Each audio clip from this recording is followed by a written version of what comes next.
Bonjour chers amis bibliothécaires, j'espère que vous allez bien, que vous vous êtes remis du fait que je suis de nouveau de retour. Donc je plaisante bien sûr, en tout cas j'espère encore une fois que ma voix ne vous a pas trop manqué. Aujourd'hui nous nous retrouvons pour une autre vidéo réédition, comme je vous l'ai dit ça sera le thème de la semaine. Mais avant de commencer celle-ci, on ne perd pas les bonnes habitudes, installez-vous confortablement, canapé, lit, enfin n'importe où vous êtes tranquille. Prenez peut-être avec vous une petite boisson chaude comme, je sais pas moi, chocolat chaud, thé, café, cappuccino ou autre. Et peut-être quelques friandises si vous avez une petite faim pendant la vidéo. Si vous êtes bien assis, bien installé et bien au chaud, nous allons pouvoir commencer. Dans cette vidéo, je vais vous reparler d'un yokai que j'avais trop vite bazardé, nous allons dire, qui est le Hitotsune Kozo. Si vous cherchez sur la chaîne, vous verrez que la vidéo ne dure que 3 minutes et quelques. Donc c'est vraiment que j'en avais dit le plus simple possible et puis hop, c'était fait. Nous allons corriger cette erreur et faire ce que je fais maintenant pour toutes les vidéos, c'est-à-dire vous dire tous les renseignements possibles que je peux trouver, que ce soit sur un yokai, sur un SCP, etc. Donc déjà, l'Hitotsune Kozo, si on le traduit en français, ça veut dire garçon, prêtre, borgne. Ces 3 mots suffisent à vous désigner et à vous imaginer à quoi peut ressembler l'Hitotsune Kozo. Comme c'est un yokai, vous vous doutez qu'il se trouve au Japon et qu'on peut souvent le rencontrer dans les rues sombres.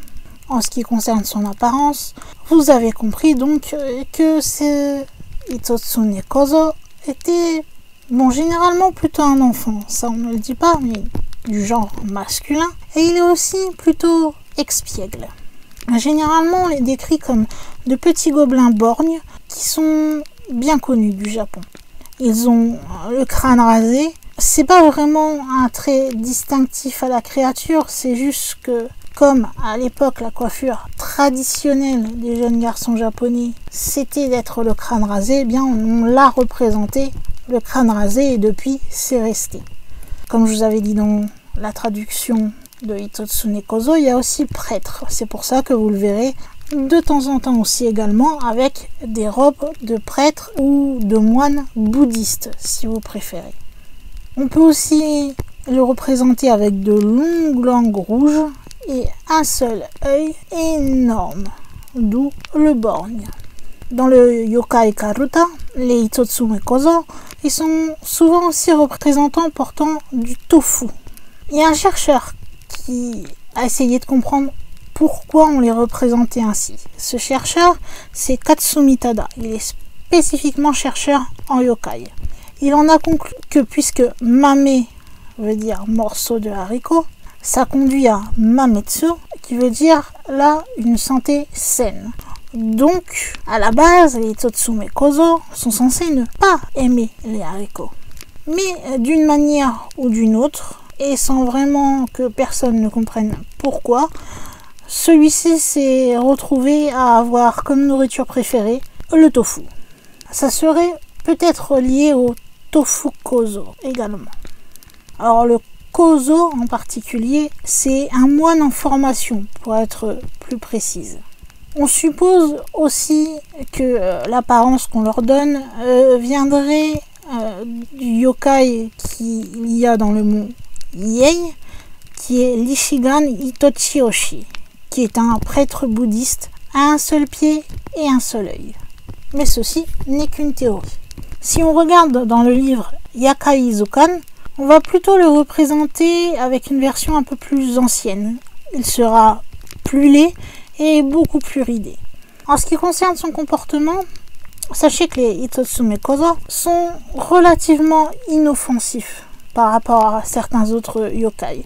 Ce sont plutôt des yokai plutôt expiègles qui vont plus aimer s'amuser et vous embêter un petit peu, juste un peu vous taper sur le système si vous voulez, mais pas vous faire de mal. On va dire que leur trait qui pourrait être le plus alarmant, le plus dangereux, entre guillemets bien sûr, et des grosses guillemets, c'est qu'il apparaît soudainement et donc vous surprend. C'est tout. seul truc, c'est qu'il semble aimer un peu ça quand même. Donc c'est quelque chose qu'il fait assez facilement. Surtout, comme je vous l'ai dit, on le rencontre dans les rues sombres du Japon. Donc du coup, c'est plus facile d'effrayer des gens si vous arrivez d'un seul coup devant eux dans un endroit où il fait déjà très sombre de base. Sachez d'ailleurs qu'au fil des ans, il y a eu des centaines de rencontres avec les Hitotsume Kozo qui ont été signalées. Et si on les compare les unes aux autres, quand on regarde comment ont été décrits le Hitotsume Kozo et comment celui-ci est apparu à ces personnes, eh bien on remarque que ces témoignages sont très similaires les uns par rapport aux autres. C'est vraiment de façon générale qu'on le voit comme ça. Cependant, il y a certaines croyances qui voient avec les Hitotsume Kozo une comparaison en pensant que ceux-ci sont des esprits de maladie ou d'épidémie.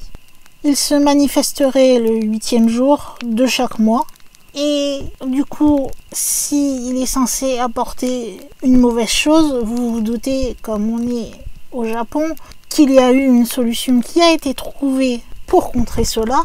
Et donc, pour contrer le mauvais présage possiblement apporté par les Hitotsume Kozo, on pourrait alors accrocher un panier en osier à sa porte d'entrée. Pourquoi ? Eh bien, les nombreux trous qu'il y aurait dans votre corbeille en osier apparaîtraient au Hitotsume Kozo comme une multitude d'yeux, et lorsque celui-ci verrait ce qu'il pense être donc plein d'yeux le regardant, il n'a qu'une idée, c'est de s'enfuir tout penaud, puisque lui n'en a qu'un seul. En ce qui concerne leur interaction avec les humains, donc comme je vous l'ai dit, ils aiment bien surprendre les gens, pour eux c'est un jeu. Ils ont quand même aussi un travail sérieux à côté de cela, à côté de leur amusement. Dans l'est du Japon, il est dit que chaque année, le 8 décembre, des Hitotsume Kozo vont parcourir le pays, mais pas pour rien. Pendant leur parcours, ils vont enregistrer dans des registres toutes les familles qui ont été mauvaises l'année qui vient de passer. Ensuite, ils vont se servir de toutes ces informations pour savoir si cette famille mérite pour l'année qui suit une bonne ou une mauvaise fortune. Mais ce ne sont pas eux qui décident. Les Hitotsume Kozo vont rapporter tout ce qu'ils ont écrit dans leur registre au dieu de la peste et de la malchance. C'est lui qui va apporter le malheur à ceux qui le, entre guillemets, méritent. Les Hitotsume Kozo confient leur registre à cette divinité gardienne et ils sont en voyage jusqu'au 8 février. Et c'est lors d'une cérémonie à la mi-janvier. Les villageois vont alors brûler et ensuite reconstruire tous les sanctuaires qui se trouvent en bordure de route et qui sont liés à cette divinité. Pourquoi font-ils cela ? Eh bien, ils espèrent que lorsqu'ils se mettent à brûler le sanctuaire, cela brûlerait aussi les registres tenus par les Hitotsume Kozo. Comme ça, ils n'auraient peut-être pas le temps de venir les chercher et donc pas le temps de les amener à la divinité gardienne. Et donc, pour ceux surtout qui ont été, entre guillemets, des mauvaises familles, eh bien, ils échapperaient au désastre possible de l'année d'après. En ce qui concerne son origine, bien que son nom il soit assez similaire à celui d'autres monstres borgnes, comme par exemple l'Hitotsume Nyudo, il n'y a pas vraiment de preuves qui suggèrent une relation entre ces deux personnages. Beaucoup pensent que les origines du Hitotsume Kozo sont liées d'une manière ou d'une autre à l'Enryakuji, qui est le temple principal de la secte bouddhiste Tendai. D'autres, eux, pensent que c'était autrefois des divinités montagnardes locales qui, au fil du temps, se sont transformées en yokai. Vous savez également que chaque yokai a ses légendes. Alors, il y en a pour ce yokai. Elles ne sont pas très longues, mais elles existent. Une de ces légendes dit qu'un jour, un homme a rendu visite à un de ses amis pour faire affaire. Il attendait celui-ci dans la salle de réception lorsqu'un jeune garçon d'environ 10 ans lui est apparu. Il s'amusait à rouler et à dérouler un rouleau qui était suspendu dans l'alcôve de la pièce.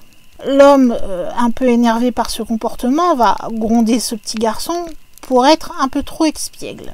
Le garçon se retourne alors et crie « Tais-toi !»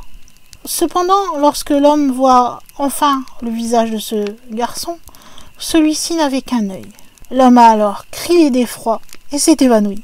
De ce fait, on a dû le ramener chez lui et, après avoir vu le Hitotsume Kozo, celui-ci est resté alité pendant 20 jours. Mais heureusement pour lui, il s'est complètement rétabli après ce qui lui était arrivé. Une autre légende a été trouvée à la préfecture de Fukushima, où on dit qu'une jeune femme marchait dans la rue la nuit, lorsque un petit garçon s'est approché d'elle, par derrière, pour la surprendre, ce qui est, comme je vous l'ai dit, le petit jeu des Hitotsume Kozo, et il lui a alors demandé « Madame, voulez-vous de l'argent ?» La jeune femme a alors ri et elle a répondu gentiment que oui, elle voudrait bien. Là, elle se tourna pour pouvoir faire face au garçon qui lui avait posé la question. Le garçon était un Hitotsume Kozo. Au lieu de porter des richesses à la jeune femme, il souriait et la fixait si intensément avec son œil unique que celle-ci s'est tout simplement évanouie, totalement sous le choc. Il y a eu une histoire similaire aussi qui a été rapportée à la préfecture d'Okayama. Là, l'histoire se passe dans une rue particulière où on y observerait une étrange lueur bleu pâle la nuit. Un homme assez curieux par ce qu'il voyait a décidé d'aller enquêter. C'est alors qu'il va voir un petit garçon, borgne, qui semble fantomatique et qui est en train de jouer. L'homme à sa vue s'est totalement effondré, paralysé par la peur, et il était incapable de bouger. Cette apparition s'approcha alors de l'homme totalement impuissant et s'est mis à le lécher de la tête aux pieds avec sa longue langue rouge bien baveuse. Comme vous voyez, au final, l'Hitotsume Kozo est un yokai qui n'est pas vraiment dangereux et plutôt amusant, si l'on peut dire ça comme ça. Si on aime être surpris, en tout cas, moi, ce n'est pas mon cas. C'est un truc que je déteste et que j'ai du mal à comprendre chez les gens. Qu'est-ce qu'il y a de marrant à faire peur à quelqu'un? Enfin, moi, c'est quelque chose que je ne comprends pas, mais après, ça en fait rire certains. Donc, je l'accepte, c'est un signe. Moi, personnellement, ça ne me fait pas rire. Voilà. Mais en tout cas, c'est son jeu préféré à notre cher yokai. Donc si un jour vous allez au Japon et que vous tombez sur un petit garçon habillé en moine bouddhiste avec un seul œil, n'ayez pas trop peur au final, puisque tout ce qu'il risque de vous faire, c'est peut-être une petite frousse en arrivant devant vous sans vous prévenir. Et puis ce sera tout. Voilà, je n'ai pas beaucoup plus à vous dire, mais ça reste quand même plus étoffé que la première vidéo qui concernait ce yokai. J'espère en tout cas que celle-ci vous aura plu. Vous savez que pour me le dire, vous avez la section commentaires qui est très utile pour réagir à la vidéo, donner son avis, proposer peut-être d'autres sujets pour de prochaines vidéos et plein d'autres choses encore. Communiquer entre vous, m'envoyer aussi un petit message si vous voulez. Enfin, elle est très utile cette section commentaires, donc n'hésitez pas à l'utiliser. Et si vous avez aimé la vidéo, en plus de laisser un petit commentaire qui fait plaisir, vous pouvez mettre un petit like qui lui aussi fait énormément plaisir. Je sais que vous avez plus de facilité à mettre des likes que des commentaires. Je sais que pour certains c'est un peu compliqué, mais n'ayez pas peur, je ne mords pas. Enfin, jusqu'alors, je n'ai mordu personne. Et puis si vous êtes nouveau sur cette chaîne et que ce genre de vidéo vous plaît, et que tout ce qui concerne le paranormal surnaturel de façon générale, eh bien vous plaît et que vous voulez en découvrir un peu plus, je vous invite tout simplement à sauter le pas et à vous abonner à la chaîne, car c'est exactement le sujet de ma chaîne. Une fois que vous serez abonné, eh bien vous pourrez même, pour être sûr de ne louper aucune de mes vidéos, appuyer sur la petite cloche qui sera apparue à côté du bouton abonner et cocher recevoir toutes les notifications. Comme ça, dès que une de mes vidéos sera publiée, YouTube vous enverra une petite notification. Après, libre à vous, en voyant le sujet de la vidéo, d'aller cliquer dessus pour directement y avoir accès ou attendre une prochaine vidéo qui vous intéressera plus.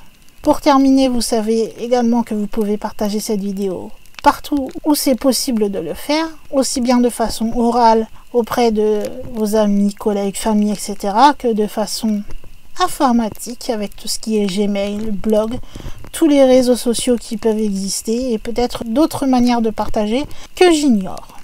Eh bien, je crois, mes chers amis bibliothécaires, qu'il va être temps, en tant que gardienne de la bibliothèque, de fermer les portes de celle-ci et de vous dire à dimanche pour une prochaine vidéo. Bye!